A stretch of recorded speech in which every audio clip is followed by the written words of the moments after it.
On the one hand, we have to be conscious of the perils and the downside of artificial intelligence, of cloud technologies, of augmented and virtual reality, of all of these amazing new innovations that will be born out of new technologies that we're seeing today in so many ways.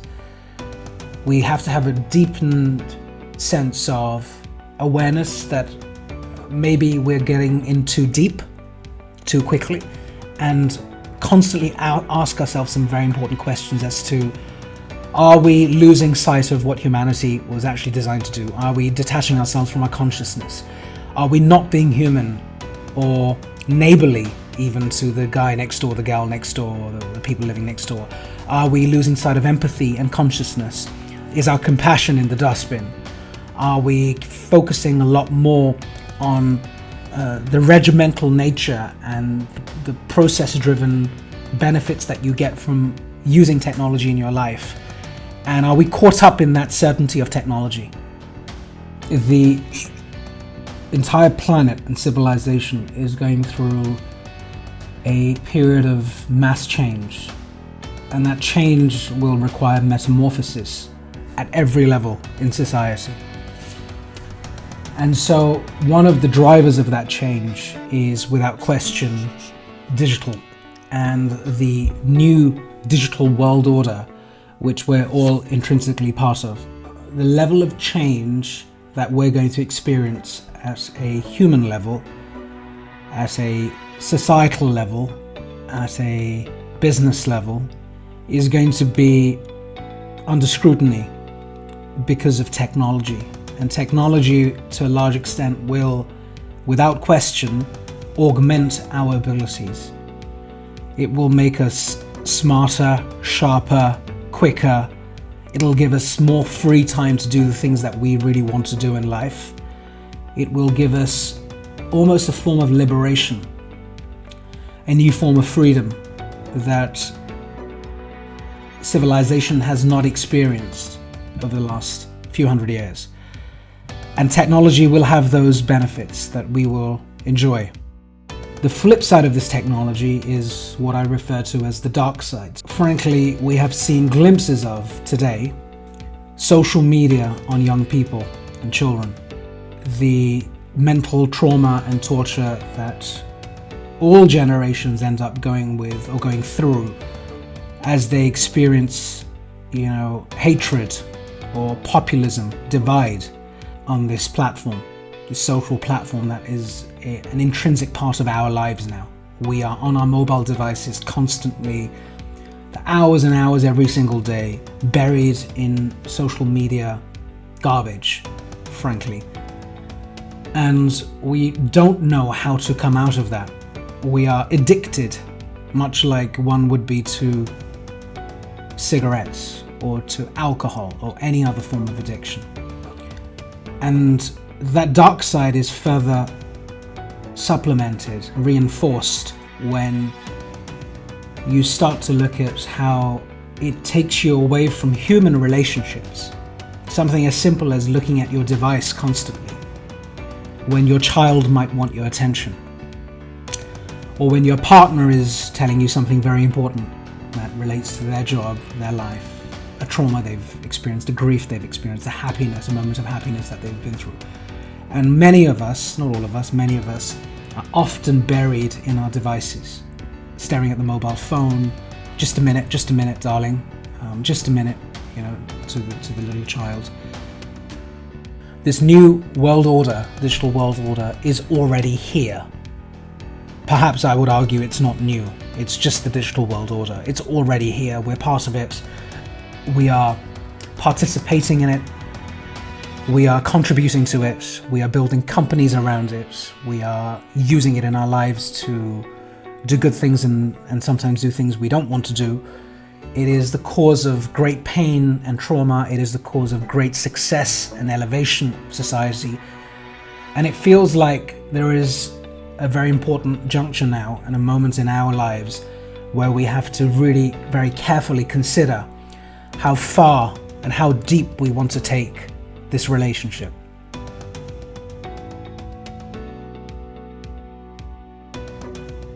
Do you want to see humanity the way it is today continue?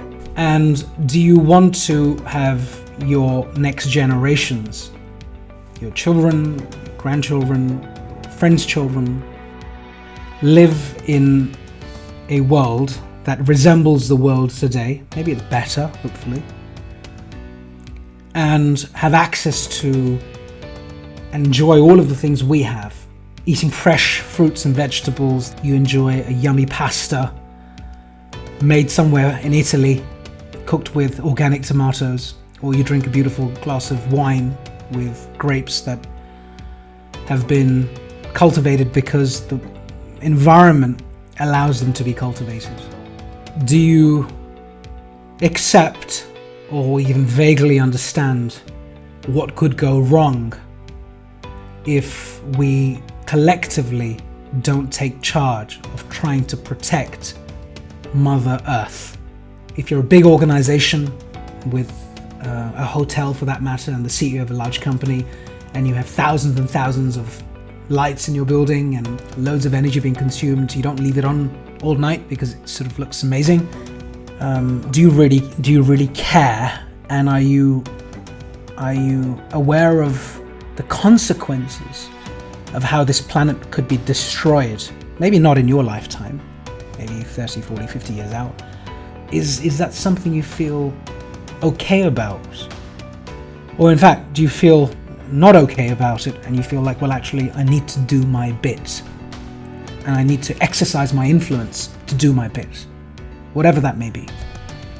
What can I do to make this world as normal as possible climatically, to ensure that the next few generations, the next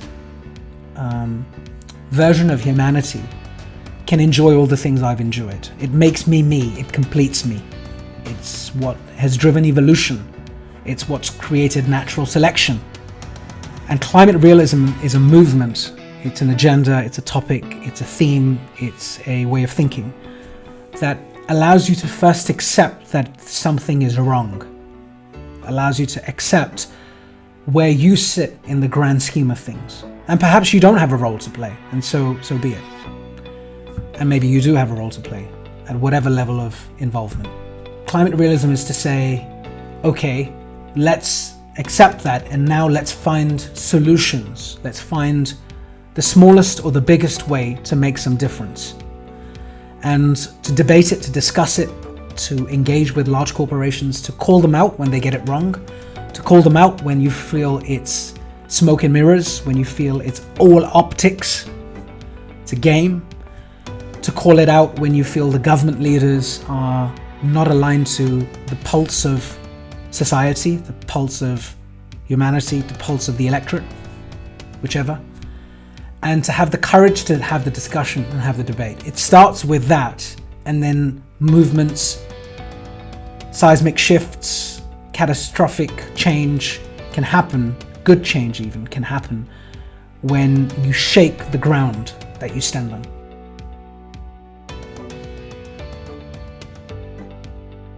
Diversity economics for me is a very important agenda and a movement of sorts under the banner of diversity and inclusion, which talks to some of the concerns that many skeptics have around diversity, which is pretty much stemming out of the fact that diversity is a fad.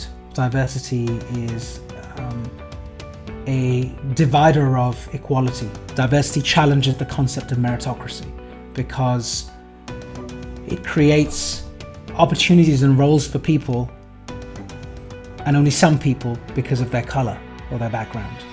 And I want to challenge that by creating a group of people around me, and I know some fantastic minds are working on this globally, and I'd like to bring everyone together around this, where we are systematically putting together a series of case studies, evidence, data, stories that builds the business case, for the want of another term, to confirm in anyone's mind, skeptics, influencers, supporters, enablers, anyone's mind, no matter what hat you wear, that diversity is for the betterment of business.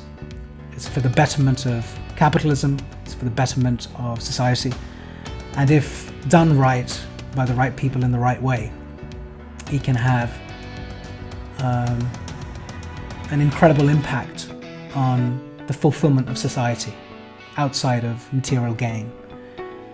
And so diversity economics is about collecting all the data, all the numbers, all the facts, all the figures, and saying to big businesses and big enterprises, this is why you should do it. This is why you should do it. This is why you should do it with everything you have in the arsenal. It is the economics behind the reasoning to help those who believe in numbers and not just stories, and those who believe in numbers and stories to know that the economics of diversity is as strong as the concept and the emotive side of what it means to people and society. The diversity of thought, the diversity of perspective, the diversity of background, the diversity of decision making, the diversity of ideas, the diversity of gender, the diversity of race, all in one package creates a multi-faceted, numerous hat-based approach where you can shapeshift and show nimbleness, agility in how you look at a situation. And so wouldn't it be better to have different people looking at the same thing? I mean, anywhere in life. It just makes a lot of sense. And when you have a monolithic decision-making structure, linear, all white, all male, all from Eton or Harvard, all from the same background, all speaking in the same way, somehow I think it kind of, at some point, has its downside, right? I'm being extremely polite and diplomatic. Diversity and inclusion has been born out of the idea that for generations now, certain members of society from certain backgrounds have had certain privileges. And for the first time as a community, as a collective, as the world comes together, we all have accepted and acknowledged that certain communities have privilege and they didn't realize they have privilege. And now they're slowly realizing they have privilege, and they're realizing what the downsides of that privilege has been historically and could be in the future. As such, it's time to open up the doors and let new people into the organization that look different, that speak differently, that have different names, that think differently.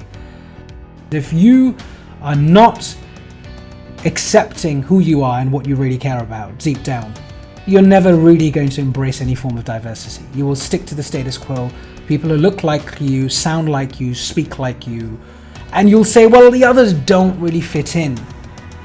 He won't really get it, will he? Because he doesn't come from where we come from. And so that person will always be an outsider. And so good luck to that CEO in that boardroom. You better accept or reject the concept of diversity. If you accept it, do something serious about it. Invest in it at ground up. Schools, education systems, invest in disadvantaged communities, invest in people from different racial backgrounds. Make sure they have education, they have grants, they have subsidies, they have access to equal education.